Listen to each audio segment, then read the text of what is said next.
আজকে থেকে হাজার বছর আগে দাকিয়ানুস বাদশার একটা সভ্যতা ছিল। এই বাদশা ছিল তৎকালীন সময়কার একজন জালেম শাসক। সে তার রাজ্যে শিরক প্রতিষ্ঠা করেছিল, আল্লাহ রাব্বুল আলামিনের তাওহীদকে উঠিয়ে দিয়েছিল।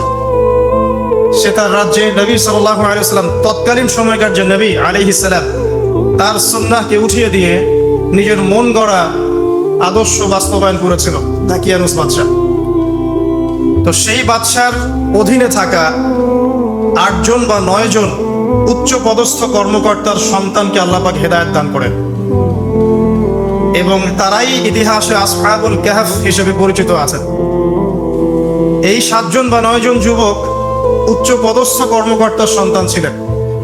তারা তাওহীদকে চিনতে শিখলেন, আল্লাহ রাব্বুল আলামিনকে চিনতে শিখলেন, শিরকের সাথে তাওহীদের আপোষ করলেন না, সুন্নতের সাথে চলমান জাহিলিয়াতের আপোষ করলেন না। এর ফলশ্রুতিতে তাদের উপর নির্যাতন নেমে আসলো। রাজা তাদেরকে 3 দিন সময় দিলেন।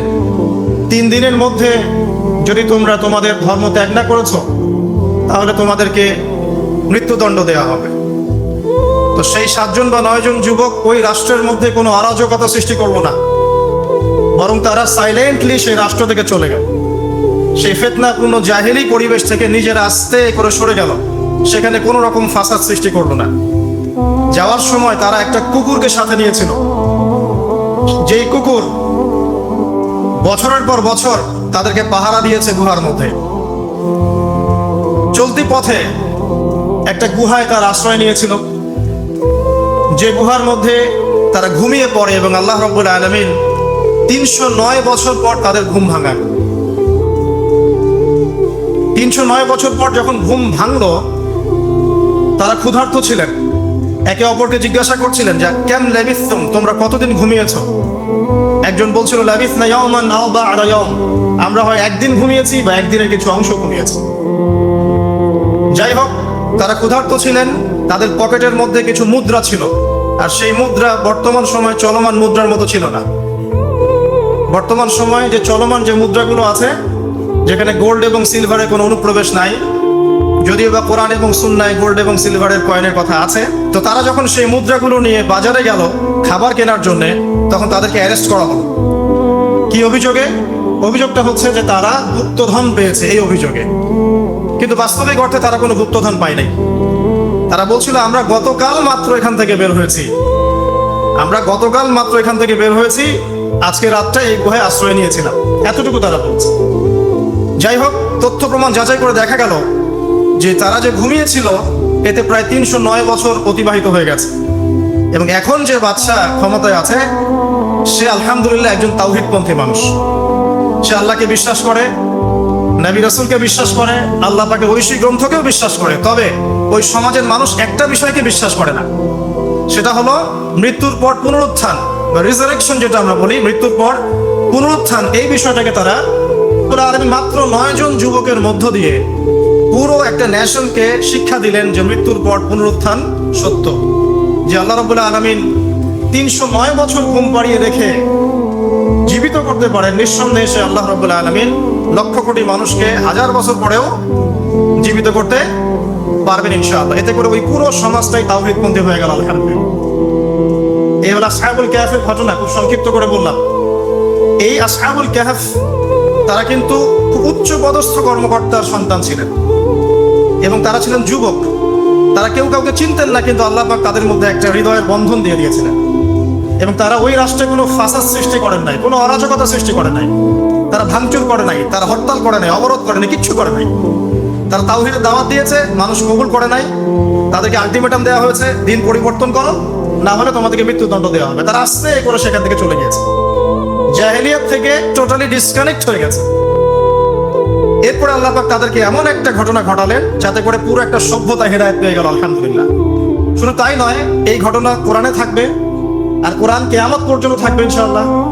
যত মানুষ কোরআন তেলাওয়াত করবে, ইনশাআল্লাহ সবাই এই ঘটনার আলোকে হেদায়েত পাবে ইনশাআল্লাহ।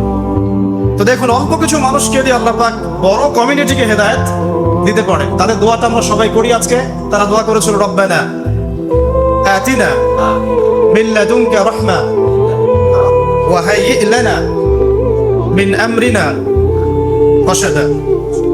ঠিক একই যুগ আবারও এসেছে ঘুরে ফিরে, সময় পরিবর্তন হতে থাকে। আমরা একটা কথা বলি, ইতিহাস পড়তে গিয়ে পড়াতে গিয়ে, যে হিস্ট্রি রিপিটস ইটসেলফ, আমরা বলি যে ইতিহাস নিজেই নিজের পুনরাবৃত্তি ঘটায়। ঠিক অনুরূপ ঘটনা ঘটেছিল নমরুদের সময়ও। নবী ইব্রাহিম আলাইহিস সালাম তাওহীদপন্থী, নমরুদ তাওহীদপন্থী নয়। সে মনে করে যে সেই হচ্ছে এই পুরো মহাবিশ্বের রব। আল্লাহ রাব্বুল আলামিন ইব্রাহিম আলাইহিস সালামের মাধ্যমে তাকে তাওহীদের দাওয়াত পৌঁছালেন, সে কবুল করলো না। আল্লাহ রাব্বুল আলামিন সামান্য যে বলে মশা, ক্ষুদ্র একটা মশা দিয়ে নমরুদকে শেষ করে দিলেন। আল্লাহ পাক সব করতে পারেন। ইতিহাস এভাবেই পুনরাবৃত্তি ঘটিয়েছে আদ এবং সামুদ জাতির ক্ষেত্রেও। আদ জাতির লোকেরা অনেক লম্বা লম্বা ছিল, ফিজিক্যালি অনেক স্ট্রংলি বিল্ড, তারা পাহাড় কেটে বাড়িঘর নির্মাণ করত। সামুদ জাতীয় ঠিক এরকমই ছিল, তারা পাহাড় পর্বত কেটে বাড়ি নির্মাণ করত। আল্লাহ রাব্বুল আলামিন হুদ আলাইহিস সালামকে পাঠালেন, সালেহ আলাইহিস সালামকে পাঠালেন দাওয়াত দেওয়ার জন্য। তারা দাওয়াতি কাজ করলেন, কম দাওয়াত গ্রহণ করলো না। ইল্লা কালিলাম মিনহুম, অল্প কিছু মানুষ ইসলাম কবুল করলো, বাকিরা বেশিরভাগই করলো না। আল্লাহ রাব্বুল আলামিন বিশাল কওমটাকে, যারা বলতো মান আশাদ্দু মিন্না কুওয়া, আমাদের চেয়ে শক্তিশালী আর কে আছে, তারা এই কথা বলতো। কোরআনে কথা বলছে, কোরআন বলছে, তারা বলতো মান আশাদ্দু মিন্না কুওয়া, আমাদের চেয়ে শক্তিশালী আর কে আছে। এখন এই স্লোগানগুলো আমরা ওয়ার্ল্ড অ্যাফেয়ার্স ঘাটলে দেখতে পারি না? বিভিন্ন পরাশক্তি বলছে আমাদের চেয়ে শ্রেষ্ঠ আর শক্তিশালী কে আছে। এই কথাটাই বলেছিল আদ এবং সামুদ জাতি। আল্লাহ পাক এদেরকে এমন ভাবে ধ্বংস করেছেন যেন খেজুর গাছ উপড়ে ফেললে যেমন করে পড়ে থাকে, আদ জাতির লোকরা বাড়ির মধ্যে এভাবে পড়েছে। মাত্র 6 দিন এবং 7 রাতের মধ্যে আল্লাহ পাক আদ জাতিকে ধ্বংস করেছেন। আর সামুদ জাতিকে আল্লাহ পাক ধ্বংস করেছেন বজ্রপাত দিয়ে, প্রচন্ড বজ্রপাত দিয়ে, মুহূর্তে একটা কম শেষ। আল্লাহ পাক সব করতে পারেন। ইতিহাস এভাবেই পুনরাবৃত্তি ঘটিয়েছে। ফেরাউনের যুগে চলে যান, মূসা আলাইহিস সালাম একই দাওয়াত দিয়েছেন আল্লাহ রাব্বুল আলামিন। আল্লাহ পাকের পক্ষ থেকে তাওহীদ দিয়ে তিনি ফেরাউনকে দাওয়াত দিয়েছেন যে লা ইলাহা ইল্লাল্লাহ, আল্লাহ ছাড়া কোনো ইলাহ নাই। আল্লাহ রাব্বুল আলামিন চিরঞ্জীব, চিরস্থায়ী, তার কাছে আত্মসমর্পণ করো। ফেরাউন বলেছিল আনা রাব্বুকুমুল আ'লা, আমি তোমাদের মহান রব। নাউযুবিল্লাহ। সে বলেছিল মা উরিকুম ইল্লা মা আরা, আমি যা ভালো মনে করি তাই তো তোমাদেরকে বলি। ওয়া মা আহদিকুম ইল্লা সাবিলা রাশাদ, এবং আমি তোমাদেরকে শুধু সৎপথ দেখাই। ফেরাউন এই কথা বলেছিল। সে বলেছিল যে মা আলিমতু লাকুম মিন ইলাহিন গায়রি, আমি তো জানি না যে আমি ছাড়া তোমাদের কোনো ইলাহ আছে। আল্লাহ রাব্বুল আলামিন সবর করেছেন, তাকে সময় দিয়েছেন, একটার পর একটা গজব দিয়েছেন। কখনো উকুন নাজিল করেছেন, কখনো রক্ত নাজিল করেছেন, কখনো প্লেগ, কখনো ব্যাং, কখনো ফড়িং, এরকম করে 9টা আযাব আল্লাহ পাক ফেরাউনকে দিয়েছেন, তার কওমকে দিয়েছেন। সর্বশেষ আল্লাহ রাব্বুল আলামিন লোহিত সাগরে সদল বলে ফেরাউনকে ডুবিয়ে মেরেছেন। ডুবে মরার সময় ফেরাউন বলেছিল যে আমানতু বিরাব্বি হারুন ওয়া মূসা, আমি এখন হারুন এবং মূসার রবের প্রতি ঈমান আনলাম। ডুবে মরার সময় ফেরাউন এই কথাটা বলেছিল। তখন আল্লাহ রাব্বুল আলামিন বলেছেন আলান, এখন, ওয়াকাদ আসাইতা মিন ক্বাবল, এর পূর্বে তুমি বিরুদ্ধাচরণ করেছো। আল ইয়াউমা নুনাজ্জিকা বিবাদানিক, আজকে আমি তোমার বাদান মানে তোমার দেহটাকে সংরক্ষণ করব, প্রিজার্ভ করব। কি জন্য প্রিজার্ভ করবে? মিউজিয়ামে রেখে দেওয়ার জন্য? মিশরের মিউজিয়ামে রেখে দেওয়ার জন্য? কি কারণে প্রিজার্ভ? লিতাকুনা লিমান খালফাকা আয়া, তোমার পরবর্তীতে যারা আসবে পৃথিবীতে ওদের সবার জন্য তুমি নিদর্শন হয়ে থাকবে। এই কারণে তো ফেরাউনের পরে তো হাজার হাজার বছর চলে গেল, এবং এই হাজার বছরে আমরা দেখেছি আরো হাজারটা ফেরাউন এসেছে পৃথিবীতে। তাদের সবার জন্য এই ফেরাউনের মমিটা ছিল কি? নিদর্শন। কে আল্লাহ নিদর্শনের পরোয়া করে? আল্লাহ পাকে নিদর্শনের কে পরোয়া করে? আমাদের কনসেপ্ট এখন এমন, ইন হিয়া ইল্লা হায়াতুনা দুনিয়া, এই দুনিয়ার জীবনটাই আমাদের হায়াত। নামুতু ওয়া নাহইয়া, আমরা এখানেই বাঁচি, এখানেই মরি। ওয়া মা নাহনু বিমাবউসিন, আর আমাদেরকে পুনরুত্থিত করা হবে না। কোন মানুষ যদি পরকালীন কনসেপ্ট লালন করে চলে, সেই মানুষ কি বেনামাজি থাকতে পারে কিনা? সেই মানুষ কি যাকাত না দিয়ে থাকতে পারে কিনা?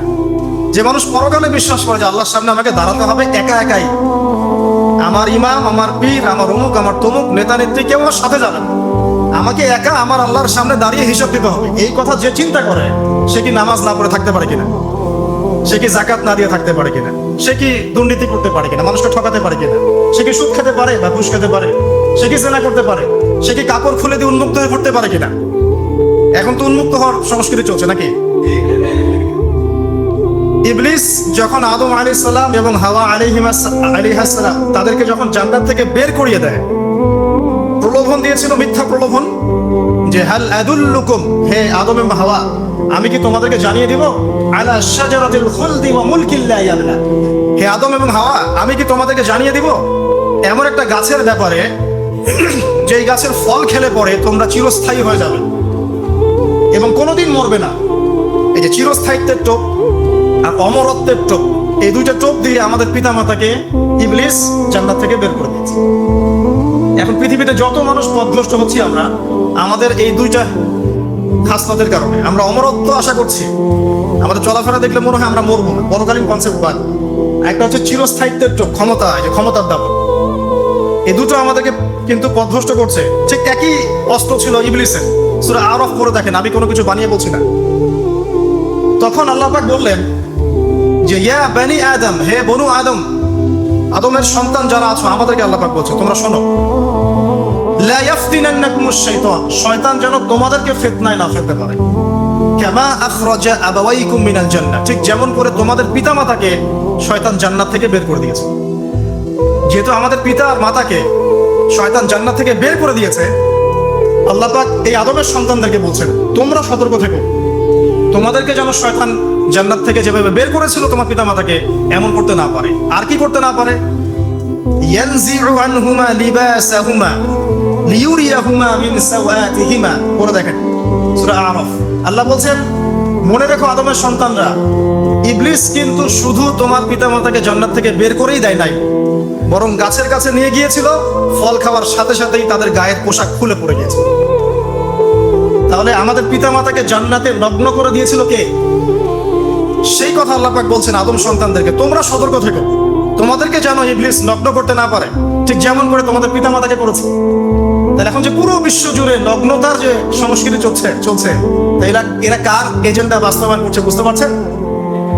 কোরআন পড়েন, পৃথিবীতে যত সভ্যতা চলে গেছে, ব্যাবিলনের সভ্যতা, চাইনিজদের সভ্যতা, তারপরে যে আমাদের মাও সেতুং, ইতালির মুসোলিনি, এদিকে জ্যাপল সার্তে, এদিকে আপনার ফিডেল ক্যাস্ট্রোর কথা বলেন, ওই পশ্চিমা সভ্যতা বাদ দিয়ে যত বড় বড় সভ্যতা রিনাউন্ড, সবার পোশাক ছিল শালীন। আমি চ্যালেঞ্জ করলাম, খুঁজে দেখেন চাইনিজদের পোশাক, দেখেন আগেকার পোশাক, 1000 বছর আগের পোশাক, শালীন পোশাক। তারা কিন্তু মুসলিম ছিল না। আপনি এই ব্যাবিলনের সভ্যতা দেখেন, ব্যাবিলনের সভ্যতা অনেক প্রাচীন না? এই সভ্যতার পোশাক দেখবেন এটা অশালীন পোশাক ছিল না। এমনকি আইয়ামে জাহিলিয়াত যেটা আমরা বলি, নবী সাল্লাল্লাহু আলাইহি ওয়াসাল্লাম যখন জন্ম নেননি তার আগের সময়, ওই সময়ে যে মানুষ জেনা করতো, মেয়েকে যে কন্যা সন্তানকে জীবিত দাফন করতো, তারপরে ওদের পোশাক শালীন ছিল। হঠাৎ করে বিশ্বে একটা সভ্যতা আসলো পশ্চিম থেকে, তারা বললো যে পোশাক শর্ট হতে হতে হতে হতে এক পর্যায়ে বিকিনি পরে করা শুরু করলো, এবং এখন ওরা সারা বিশ্বে ওটা ছড়িয়ে দিচ্ছে, আমরা সবাই ওটাকে গ্রহণ করছি। আমরা বলছি হাজার। এখন দেখেন আল্লাহ পাক কি বলছেন, ওয়াইদা ফাআলু ফাহিশাতান, ওই সূরার মধ্যে আছে, যখন তারা কোনো ফাহিশা কাজ করে তারা বলে, তারা বলে ওয়াজাদনা আলাইহি আবানা, আমরা এগুলো আমাদের বাপ দাদাদেরকে দেখেছি করতে। যখন তারা কোনো ফাহিশা কাজ করে তারা বলে, অশ্লীল কাজ করলে বলে আমরা এগুলো দেখেছি বাপ দাদা পিতৃপুরুষ থেকে করে আসছে। আল্লাহু আমারানা বিহা, আল্লাহ আমাদেরকে আদেশ করেছেন। আল্লাহ বলেন কুল ইন্নাল্লাহা লা ইয়া'মুরু বিল ফাহশা, আল্লাহ পাক কখনো অশ্লীল কাজে আদেশ করতে পারেন না। আতাকুলুনা আলাল্লাহি মা লা তা'লামুন, তোমরা কি আল্লাহ সম্পর্কে এমন কথা বলছো যে কথা তোমরা জানো না? আল্লাহ কিসের আদেশ করেন? আল্লাহ বলেন কুল আমারা রাব্বি বিল কিসত, হে নবী বলে দিন আল্লাহ পাক আদেশ করেন ন্যায় বিচারের আদেশ করেন। ওয়া আকিমু ওয়ুজুহাকুম ইনদা কুল্লি মসজিদ, এবং প্রত্যেক নামাজের ওয়াক্তে নিজের চেহারাটাকে একনিষ্ঠভাবে আল্লাহর দিকে ফেরাবে, এই আদেশ আল্লাহ পাক করেন। ওয়া আকিমু ওয়ুজুহাকুম ইনদা কুল্লি মসজিদ ওয়াদউহু মুখলিসিনা লাহু, আল্লাহ পাক কি অশ্লীল কাজের আদেশ করতে পারেন? ইতিহাস পড়ে দেখেন, আমি নিজে হিস্ট্রির ছাত্র, আপনি পড়ে দেখবেন, পুরো ঐতিহাসিক পটভূমি পড়ে দেখবেন, মানুষ এই ঊনবিংশ শতাব্দী আসার আগে এত অশ্লীল ছিল না। হ্যাঁ, আমরা জিডিপি বাড়ালাম, ইন্ডাস্ট্রিজ গড়লাম, মঙ্গলে চলে গেলাম, চাঁদে গেলাম, ওকে ফাইন, এগুলোর কেউ বিরোধিতা করবে না, এটা ভালো, ন্যাশনকে এগিয়ে নিতে হবে, এটাই এডুকেট তারও নয়, এবং এডুকেটেই করতে হবে, কিন্তু নৈতিকতার বিসর্জন দিয়ে নয়। নৈতিকতার বিসর্জন দিয়ে ধর্ম থেকে দূরে চলে এসে নাস্তিকতায় বিশ্বাসী হয়ে আল্লাহকে বাদ দিয়ে, রাসূলকে বাদ দিয়ে এই বস্তুবাদী উন্নয়ন আমাদের পরকালকে বাঁচাতে পারবে না। তো পরকালকে বাঁচিয়ে রেখে আমার দুনিয়াকে উন্নয়ন করতে হবে, এবং দুনিয়ার উন্নয়নটা অবশ্যই জরুরি। সারা বিশ্ব যখন এগিয়ে যাচ্ছে, আমরা কেন পিছিয়ে থাকবো? আমি তো এটাও বলি যে এটা অনেক মাদ্রাসার লাইনে যারা আছেন তারা আমার সাথে একটু বিরোধিতা করেন এই বিষয়ে, কিন্তু আমি নিজেই বলি যে সিলেবাসের মধ্যে পরিবর্তন নিয়ে আসার চেষ্টা করতে হবে। শুধুমাত্র এককেন্দ্রিক শিক্ষায় কেন শিক্ষিত হবো? এই যুগে চলার জন্য যে উপকারী জ্ঞানগুলো দরকার সেগুলো শিখতে হবে আমাদেরকে। আমাদের আইসিটির জ্ঞানের দরকার আছে, আমাদের ইংরেজির জ্ঞানের দরকার আছে, ম্যাথামেটিক্স দরকার আছে, সায়েন্সের দরকার আছে, আমাদের তথ্য প্রযুক্তি জানতে হবে, অর্থনীতির জ্ঞান দরকার আছে, পলিটিক্যাল সায়েন্সের দরকার আছে, জিও পলিটিক্স দরকার আছে। এগুলো বাদ দিয়ে শুধু যদি আমি মুখস্থ করে যাই, এই জ্ঞানটা আমার কি কাজে দেবে আমাকে বলে? এই কথাটা অনেকে নেগেটিভলি নেয়, কিন্তু আমি আসলে তাদের ব্যাপারে তাদের সাথে তর্ক করতে চাই না। আমি আমার কনসেপ্ট লালন করি, আমি এতটুকুই বলছি। এবং যারা শিক্ষিত মহল আছেন, বুদ্ধিজীবী মহল আছেন, যারা দেশ সম্পর্কে ভাবেন, যাদের নিয়ে ভাবেন, উম্মা নিয়ে ভাবেন, তারা কিন্তু আমার সাথে একমত হবে ইনশাআল্লাহ যে আমরা কিন্তু এই জায়গাটাতে পিছায় পড়তেছি। আল্লাহ পাক আমাদেরকে কনস্ট্রাকটিভ সিলেবাসে পড়াশোনা করার তৌফিক দান করুন। এবং জেনারেল লাইন থেকে আপনি বয়কট করে একদম ইয়াতে চলে আসতেছেন কেন? জেনারেল লাইনে পড়েন, আপনার এই জ্ঞানটাকে আপনি ইসলামের কল্যাণে কাজে লাগাতে পারবেন না? সবাইকে কি আলেম হতে হবে? সবাইকে মুফতি হবে, মুহাদ্দিস হবে? অর্থনীতিবিদের দরকার আছে না? পলিটিশিয়ানের দরকার আছে না? ডক্টর ইঞ্জিনিয়ার দরকার আছে না?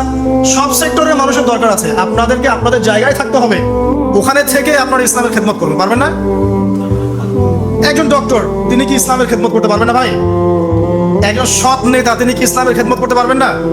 একজন অর্থনীতিবিদ, তিনি যদি আল্লাহ পাকের হালাল হারাম মেনে অর্থনীতির কোনো বিধান চালু করেন, তিনি কি ইসলামের খেদমত করতে পারবেন না? তো সবাইকে কি বক্তা হতে হবে? সবাইকে আলেম হতে হবে? এক নির্দিষ্ট একটা শ্রেণীর মানুষ আলেম হবে, নির্দিষ্ট একটা শ্রেণীর মানুষ প্রশাসনে থাকবে, নির্দিষ্ট একটা শ্রেণীর মানুষ আপনার জনপ্রতিনিধি হবে, নির্দিষ্ট শ্রেণীর মানুষ ইকোনমিক সেক্টরে থাকবে। এভাবে আমরা একটা জাতি গঠন করব এবং সবাই হবে উভয় দিকে শিক্ষিত। একজন আর্মি অফিসার, তার উচিত হবে ইমামতি করার যোগ্যতা অর্জন করা। একজন ডক্টর, তার উচিত হবে ইমামতি করার যোগ্যতা অর্জন করা। আবার একজন যিনি আলেম, তারও উচিত হবে এমন পড়াশোনা করা যে পড়াশোনা দিয়ে তিনি কোরআন সুন্নাহকে হাতে রেখে ওয়ার্ল্ড অ্যাফেয়ার্সকে ডিল করতে পারেন। তো এই বিষয়গুলো আমাদের একটা গ্যাপ চলে আসছে দীর্ঘদিন থেকে। আল্লাহ পাক আমাদেরকে বোঝার তৌফিক দান করুন। আর অ্যাটলিস্ট আমরা যদি নাই পারি, আমাদের দ্বারা যদি কিছু নাই হয়, অ্যাটলিস্ট আমাদের সন্তান সন্ততি যারা আসবে ভবিষ্যতে, আল্লাহ পাক তাদেরকে যেন ইসলামের জন্য কবুল করে না। আমি আর ইসলামের জন্য কবুল করলে কারো কোনো ক্ষতি নাই। ইসলামের আন্ডারে প্রত্যেক অমুসলিমের সর্বোচ্চ অধিকার রক্ষা করা হয়, অন্য কোনো জায়গায় করা হয় না। সবাই যদি যার যার ধর্মের নৈতিক বিষয়গুলো মেনে চলে, কোনো সমস্যা আছে? এই সহজ সরল কথাগুলো আমরা জনগণকে বোঝাতে ব্যর্থ হচ্ছি। এই সুযোগ নিয়ে এক শ্রেণীর মানুষ এক দলকে আরেক দলের বিরুদ্ধে লাগিয়ে দিচ্ছে, স্বার্থ খুঁজে, নিজের স্বার্থে, দুনিয়ার স্বার্থে। এবং ওই যে বললাম একটা সভ্যতার কথা, ওদের স্বার্থে শান্তিপূর্ণ একটা জনসমষ্টির মাঝে ফাসাদ লাগিয়ে দিচ্ছে উদ্দেশ্যপ্রণীত ভাবে কিছু মানুষ। এদেরকে চিনতে শিখুন, এদেরকে বয়কট করতে শিখুন। আল্লাহ পাক তৌফিক, বোঝার তৌফিক দান।